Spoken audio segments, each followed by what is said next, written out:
میرے ایک کلائنٹ نے مجھ سے سوال کیا ہے کہ سر میرا باپ فوت ہو گیا ہے، میرے باپ کی جائیداد ہے وہ کتنے حصوں میں تقسیم ہوگی اور کیسے کیسے تقسیم ہوگی؟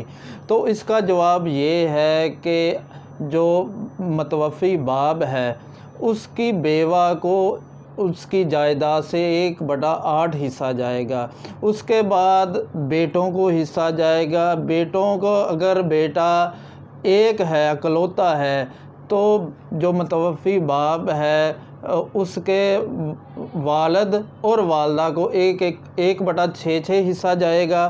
اس کے علاوہ باقی ساری جائیداد جو ان سی ہے اس کے اکلوتے بیٹے کو جائے گی۔ اگر بھائی زیادہ ہیں یا بہنیں ہیں ایک سے زیادہ ہیں تو پھر 1/2 حصہ جو سا ہے برابر حصوں میں بیٹوں میں تقسیم ہوگا۔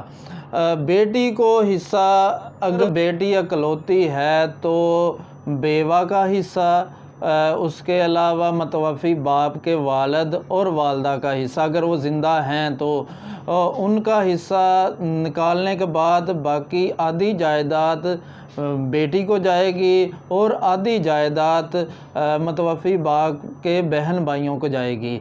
اکثر لوگوں کو یہ معلوم نہیں ہے کہ جو دادا اور دادی یعنی کہ متوفی باپ کا والد اور ماں ہے، اکثر لوگ یہ سمجھتے ہیں کہ ان کو حصہ نہیں جائے گا، حالانکہ 1/6 شریعت نے انہیں حصہ دیا ہے۔ اگر کسی کا بھی بیٹا فوت ہوتا ہے یعنی کہ بچوں کا جو دادا ہے اس کو 1/6 یا دادی ہے تو اس کو بھی 1/6 حصہ جائے گا۔